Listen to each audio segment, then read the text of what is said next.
Unsure of your dream? Study abroad destination? Clear your doubts. Videsh Consult. Call 9676502888.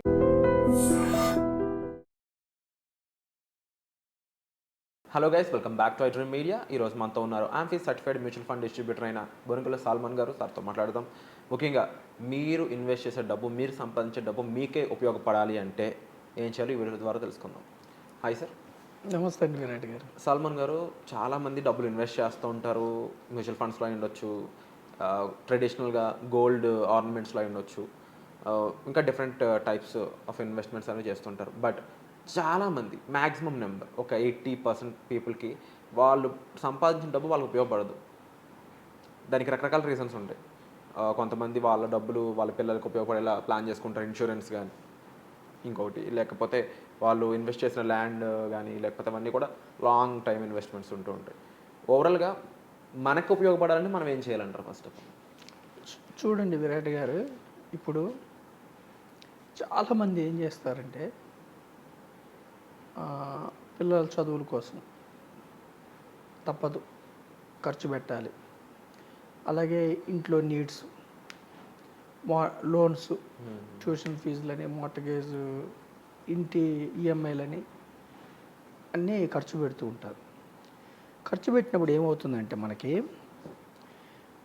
వాళ్ళ కోసం దాచుకుందాం అనుకునే టైంకి కొంతమందికి 30 years రావచ్చు, 40 రావచ్చు, 50 రావచ్చు. వాళ్ళు రియలైజ్ అయ్యే టైంకి వాళ్ళకు ఒక ఆర్థికపరమైన అసెట్, ఫైనాన్షియల్ అసెట్ ఉండకుండా అయిపోతుంది. ఎందుకంటే ఈ యొక్క బిజీలో పడి వాళ్ళ ఫ్యూచర్ ఇన్వెస్ట్మెంట్ గురించి మర్చిపోతూ ఉంటారు. అసలు రేపు అనేది లేకపోతే మనం ఇన్వెస్ట్ చేసే పని లేదు. మనం గత కొన్ని ఎపిసోడ్స్కి ఏం చెప్తున్నామంటే, డబ్బుని సేవ్ చేయటం కాకుండా సేవింగ్స్ని ఇన్వెస్ట్మెంట్ వైపు సేవ్ చేస్తే ద్రవ్యోల్బణం రావట్లేదు. ధరల పెరుగుదలని మన యొక్క పర్చేసింగ్ పవర్ తగ్గిపోతుంది కాబట్టి ద్రవ్యోల్బణం వల్ల సేవింగ్స్ని డిస్కరేజ్ చేస్తున్నాం. సేవింగ్స్ బ్యాంక్స్లో, సేవింగ్స్ అకౌంట్లో కానీ, ఎఫ్డి కానీ, ఆర్డి కానీ వద్దు, ఇన్వెస్ట్మెంట్ వైపు రండి అని మనం గత కొన్ని ఎపిసోడ్లుగా మనం ప్రజలకి అవేర్నెస్ ఇస్తున్నాం. ఓకేనా? రేపు అనేది మనకు లేకపోతే ఈరోజు మనకు వచ్చినట్టు ఖర్చు చేసుకోవచ్చు. నెలకు 1,00,000 వస్తుందా, 1,00,000 ఖర్చు పెట్టవచ్చు. రేపు ఉంది కాబట్టి మనం ఇన్వెస్ట్మెంట్ చేసుకోమని అంటున్నాం. ఇప్పుడు చూడండి విరాట్ గారు, రిటైర్ అయ్యాము, పిల్లలు బాగా చదివించాం మనం, వాళ్ళకి మంచి ఉద్యోగం వచ్చింది. సపోజ్ పిల్లలు మనకి ఇవ్వలేని స్థితిలో ఉండో, మనం నెగ్లెక్ట్ చేస్తే మనం చేసి అడగలేం రిటైర్మెంట్ ఫండ్ కోసం. అందుకని మనం ఏం చేయాలి, వాళ్ళ మీద డిపెండ్ అవ్వకుండా, మీకు 2 పిల్లలు అయితే 3వ కిడ్ ఇన్వెస్ట్మెంట్ అనుకొని చేసుకోండి. ఒక పెద్ద ఏజ్ వచ్చిన తర్వాత మీరు ఎవరి మీద డిపెండ్ అయ్యే పని లేదు. ఓకేనా విరాట్ గారు? డబ్బు అనేది మీకు బెస్ట్ ఫ్రెండ్. ఎప్పుడు మీరు ఇన్వెస్ట్మెంట్ చేస్తే మనం నిద్రపోతాం రాత్రులు, కానీ మీ డబ్బు నిద్రపోదు. మీ డబ్బు మీకోసం పనిచేస్తుంది. ఉదాహరణ చూడండి, సపోజ్ మీరు 1,00,000 రూపాయలు ఎఫ్డి వేశారు. బ్యాంక్ ఎఫ్డి గురించి చెప్తున్నాను నేను. 7% అనుకోండి ఉదాహరణ. 1 year తిరిగిన తర్వాత మనం ఏం చేసే పని లేదు, ఏది శారీరక శ్రమ చేయకపోయినా 7,000 రూపాయలు ఇంట్రెస్ట్ జనరేట్ చేసి పెడుతుంది. సరే, 1 yearకి 7,000. అలా మీరు ఎవ్రీ ఇయర్ ఒక 10 ఏళ్ళు చేస్తే ఏమవుతుంది, కాంపౌండింగ్ అవుతుంది. కాంపౌండ్గా మీకు పెద్దగా అమౌంట్ బిల్డ్ అవుతుంది. ఓకేనా? సో డబ్బులో మీకు డబ్బే మళ్ళీ డబ్బుని జనరేట్ చేసే శక్తి డబ్బులో ఉంది, ఎప్పుడు మీరు సరిగ్గా ఇన్వెస్ట్ చేస్తే. ఇక్కడ ఎఫ్డి అనేది ఇన్వెస్ట్మెంట్ కాదు, ఓన్లీ సేవింగ్స్. మనం ఏమంటున్నాము, ఇన్వెస్ట్మెంట్ చేయమంటున్నాం ప్రజలు. మనం ఏం చేయమంటున్నామంటే ఇన్వెస్ట్మెంట్ చేయండి. ఎక్కడ చేయమంటున్నాం మనం? కంపెనీస్లో, బిజినెసెస్లో ఓనర్షిప్ తీసుకోండి. బిజినెసెస్లో ఓనర్షిప్ తీసుకుంటే ఒక 30 నుంచి 50 కంపెనీస్ మీరు పడుకున్నా కానీ, మీరు నిద్రపోయినా కానీ మీకోసం పనిచేస్తాయి. ఓకేనా విరాట్ గారు? 30 నుంచి 50 కంపెనీస్ మీరు నిద్రపోయినా కానీ మీకోసం పనిచేస్తాయి. అప్పుడు ఏమవుతుందంటే, మీరు ఒక సర్టన్ ఏజ్ వచ్చిన తర్వాత, మీకు ఉద్యోగం ఉన్నా లేకపోయినా, మీరు స్థలాలు అమ్ముకోకపోయినా కానీ, అంటే మనం ఏ పనుల కోసం డబ్బు కూడబెట్టామో అది కాకుండా ఎక్స్ట్రాగా మన సేఫ్టీ కోసం ఉపయోగపడుతుంది అంటున్నారు. కంపల్సరిగా విరాట్ గారు ఇప్పుడు చూడండి, ఆ, మన దేశంలో భారతదేశంలో 80% పీపుల్ రిటైర్మెంట్ లేదు, ఫండ్ లేదు. అయితే పిల్లల మీద డిపెండ్ అవ్వాలి, లేదంటే స్థలాలు అమ్ముకొని ఎఫ్డి చేసుకొని తీసుకోవాలి. ముందు చూపుతో ప్లాన్ చేయట్లేదు. సో మనం ఏం చెప్తున్నామంటే, ఎంత చిన్న వయసులో మీరు ఇన్వెస్ట్మెంట్ స్టార్ట్ చేస్తే జాబ్ 25-30 ఇయర్స్ అప్పుడు మీకు జాబ్ వచ్చింది, మీకు పెళ్ళయ్యే వరకు మీరు సపరేట్ తల్లిదండ్రులతో విడిపోకుండా ఉంటారు పెళ్ళయ్యే వరకు. అప్పుడే మీరు స్టార్ట్ చేస్తే మీకు అప్పుడు ఖర్చులు తక్కువ ఉంటాయి. మీకు జీతం వస్తుంది, కానీ హౌస్ రెంట్ కట్టే పని లేదు, లేదంటే కొత్త ఇల్లు అవసరం లేదు, తల్లిదండ్రులతో పాటు ఉంటున్నాము. సో మీకు ఎక్కువ మిగులుతుంది. అప్పుడే మీరు ఇన్వెస్ట్మెంట్ స్టార్ట్ చేస్తే మీకు అడ్వాంటేజ్ ఏమిటంటే టైం దొరుకుతుంది.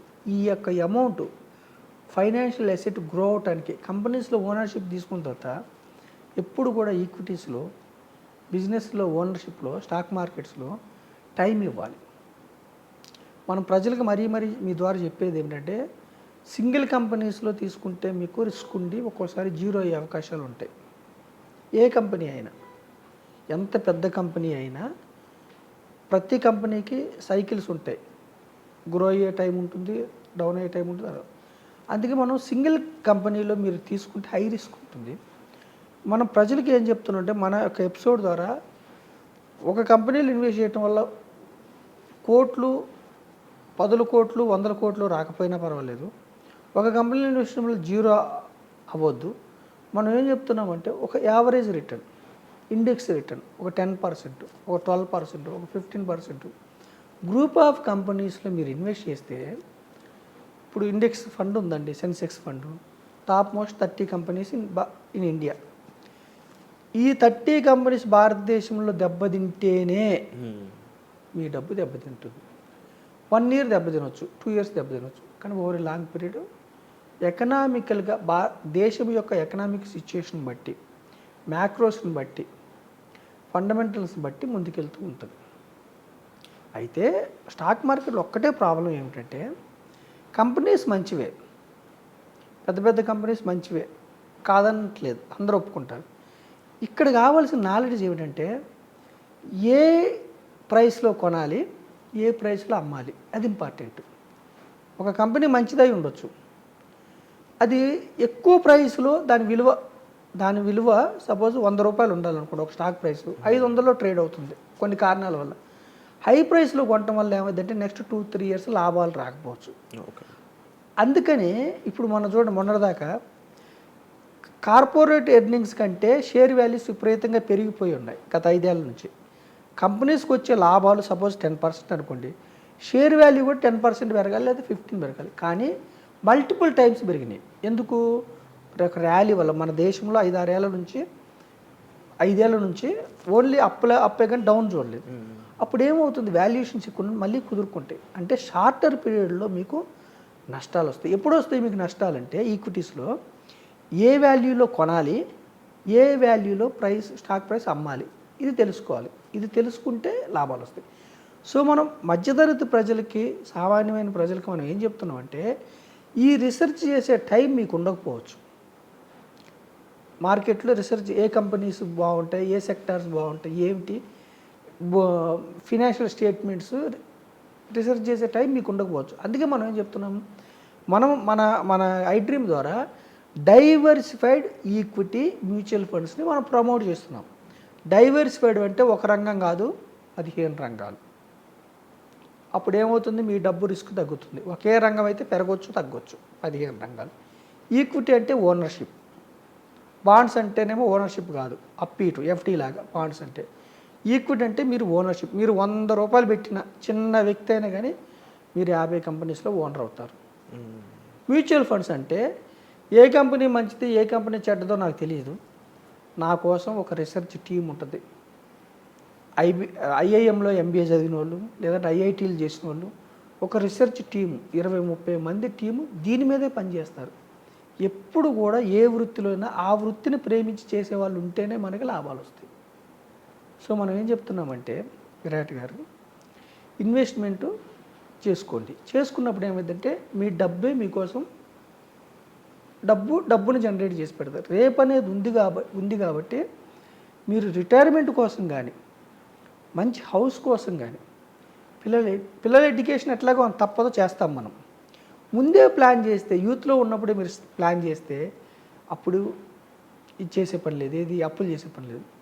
రెండవది ఏంటి, నేను మీ ద్వారా ప్రజలకు చెప్పేది ఏంటంటే, మన దేశంలో ప్రతి అవసరానికి లోన్ ఉంది. విరాట్ గారు, మీరు కారు కొనుక్కోవాలంటే లోన్ ఇస్తారు, ఇల్లు కొనుక్కోవాలంటే లోన్ ఇస్తారు, మీ యొక్క దాన్ని బట్టి. ఇంట్లో ఏ వస్తువు కొనుక్కోవాలన్నా లోన్ ఉంటుంది, కానీ ఒక్క రిటైర్మెంట్కి లోన్ ఉండదు. సో రిటైర్మెంట్కి మనం ప్లాన్ చేసుకోకపోతే, రేపటికి మనం ప్లాన్ చేసుకోకపోతే గవర్నమెంట్ ఇచ్చే స్కీమ్స్ మీద ఆధారపడాల్సి ఉంటుంది. లేదంటే కొడుకు కోడల దగ్గర, లేదంటే కూతురు అల్లుడి దగ్గర చేసేసాల్సి ఉంటుంది. లేదంటే అభిమానం ఉంది, చేసేసలేదు, 60 ఏళ్ళ తర్వాత కూడా పని చేయాల్సి ఉంటుంది. ఇవన్నీ వద్దనుకుంటే మీరు ఉన్న ఫలంగా ఈ రోజు నుంచే ఇన్వెస్ట్మెంట్ స్టార్ట్ చేయండి. చిన్న మొత్తం 100 అయినా పర్వాలేదు, 500 అయినా పర్వాలేదు, వేయడం క్రమానుగుణంగా చేయాలి.